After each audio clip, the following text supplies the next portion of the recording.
El ensayo endométrico está basado en la teoría de la consolidación de Tersay, el cual nos habla sobre la disipación del exceso de presión intersticial en cualquier punto, solo se producirá mediante el flujo del agua intersticial en sentido vertical ascendente hacia la superficie.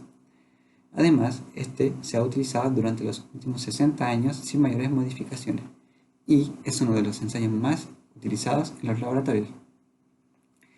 La realización es mediante la aplicación de carga escalonada sucesivamente creciente hasta llegar a un máximo para luego comenzar la descarga escalonada también midiendo los cambios de presiones. Esto se realiza la probeta y se obtiene una curva de asentamiento-tiempo que da como resultado los parámetros de permeabilidad, coeficiente de consolidación y módulo endométrico. El ensayo endométrico tiene como la finalidad determinar la velocidad y grado de asentamiento que experimentará una muestra de suelo saturada al someterla a una serie de incrementos de presión o carga. Para este ensayo se asumen ciertas condiciones como la compresión del suelo es unidimensional producido por el flujo del agua. La variación del volumen tiene su origen en la disipación del exceso de presión de poros. Y tercera, el coeficiente de consolidación y permeabilidad se mantienen constantes a lo largo del intervalo estudiado. Finalmente, este ensayo se aplica a cimentaciones en donde estas consisten en el soporte o base de estructuras, las cuales reciben las cargas de las construcciones para distribuirla y así no superen la presión admisible ni produzcan Normas geotécnicas nacionales y/o internacionales. Este ensayo tiene dos normas que lo rigen para asegurar su correcto funcionamiento. Norma Nacional ASTM D2435. Método de prueba estándar para las propiedades de consolidación de una dimensión del suelo mediante la carga incremental. Los datos de esta prueba se pueden utilizar para estimar la magnitud y la tasa del asentamiento diferencial y total de una estructura, relleno de tierra, y la tasa de consolidación del suelo cuando se restringe lateralmente y se drena axialmente, mientras se somete a una carga de esfuerzo controlado y aplicado incrementalmente. Los resultados de la prueba pueden verse muy afectados por las alteraciones. Por esto, se requiere una cuidadosa selección y preparación de las muestras de la prueba para reducir al máximo los potenciales efectos de perturbación. Norma Internacional ISO 17892-5 del año 2017. Geological Investigation and Testing. Laboratory Testing of Soil. Incremental Loading Odometer Testing. La ISO 17892-5 especifica métodos para la determinación de las características de comprensibilidad de los suelos por carga incremental en un odómetro. Es aplicable a la determinación de laboratorio de las características de compresión y deformación del suelo dentro del alcance de la investigación geotécnica. La prueba del edómetro se realiza en una probeta cilíndrica, la que se encuentra confinada lateralmente por un anillo rígido. La muestra se somete a incrementos discretos de carga o descarga axial y se le permite drenar axialmente desde las superficies superior e inferior. Las pruebas pueden realizarse en muestras no perturbadas, remodeladas, recompactadas y reconstituidas. Para realizar el ensayo edométrico o de consolidación unidimensional de un suelo, se requiere de un aparato que funciona como prensa, de manera que una muestra es sometida a cargas verticales periódicas. El ensayo debe ser realizado aplicando diferentes cargas y midiendo la deformación producida en cada uno de los escalones de carga. Dado que la deformación se da de manera lenta, cada escalón de carga se debe mantener 24 horas aproximadamente para conseguir que la deformación se estabilice.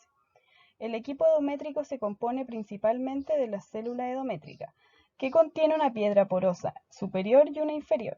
y el anillo edométrico dentro del cual se ubica la muestra que impide su deformación lateral, el papel filtro y el pistón de carga, entre otros.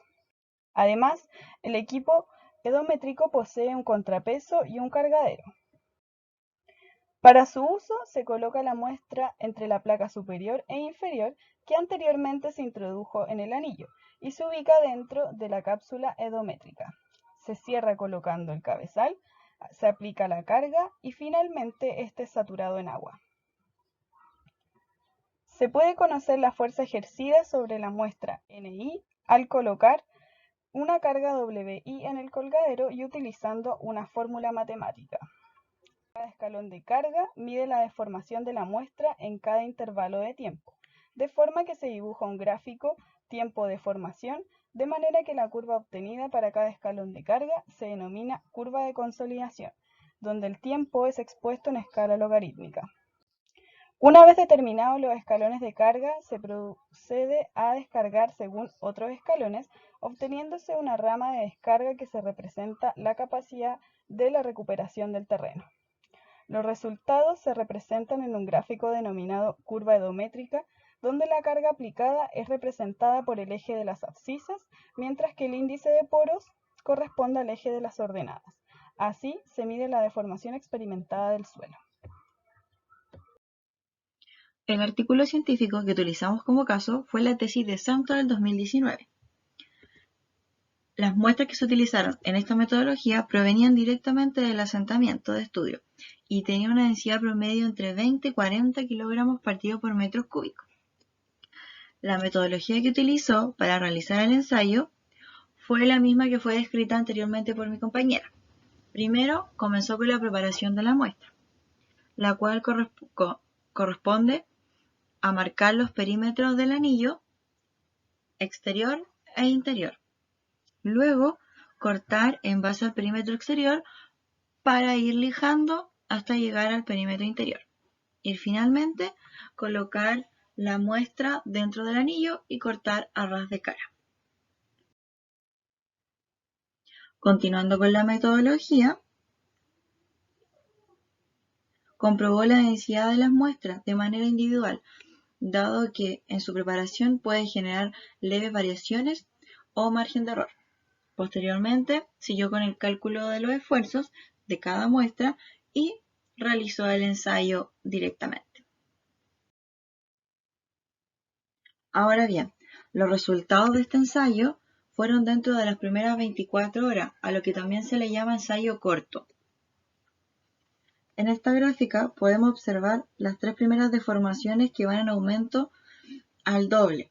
Sin embargo, al llegar a la deformación de los 100 kilopascales, que corresponde a la línea amarilla, se ve que ya no corresponde al doble que las anteriores y automáticamente se ve una gran deformación.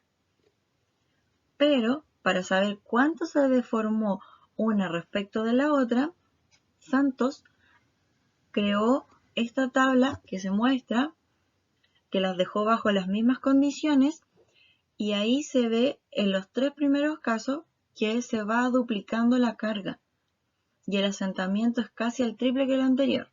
Sin embargo, hasta llegar al cuarto caso, que corresponde a los 100 kilopascales, el asentamiento es 11,5 veces mayor al anterior. Por lo que concluyen que este asentamiento ha fallado, ya que ha superado con creces el 10% aceptado que estipula la norma UNE en 826 que rige en Cartagena. Para finalizar, este ensayo es de gran utilidad debido a su simpleza en la metodología, al no necesitar equipos voluminosos o extremadamente caros. De manera fácil se puede obtener la permeabilidad, coeficiente de consolidación y un módulo endométrico. Este ensayo, de manera simple, se resume en graficar los cambios de presión en los materiales para tener en cuenta la resistencia que tienen los sedimentos y obtener los parámetros ya mencionados. Hay que tener un especial cuidado en la extracción de muestras, en donde esta es la parte más importante del proceso, ya que una mala selección puede llevar a errores muy grandes, pudiendo provocar daños en las futuras infraestructuras. El proceso sigue una serie de normas nacionales e internacionales para tener protocolos a seguir en dicho proceso. Estas normas son para que todas las pruebas o ensayos endométricos realizados por distintas entidades lleguen a los mismos valores o resultados mediante una misma metodología o proceso, desde la recolección de la muestra hasta la llegada de los laboratorios. Para la comparación del ensayo ocupado, el experimento se rechazó, dado que el asentamiento supera el 10% de la norma UNE EN 826, la cual corresponde a una norma internacional.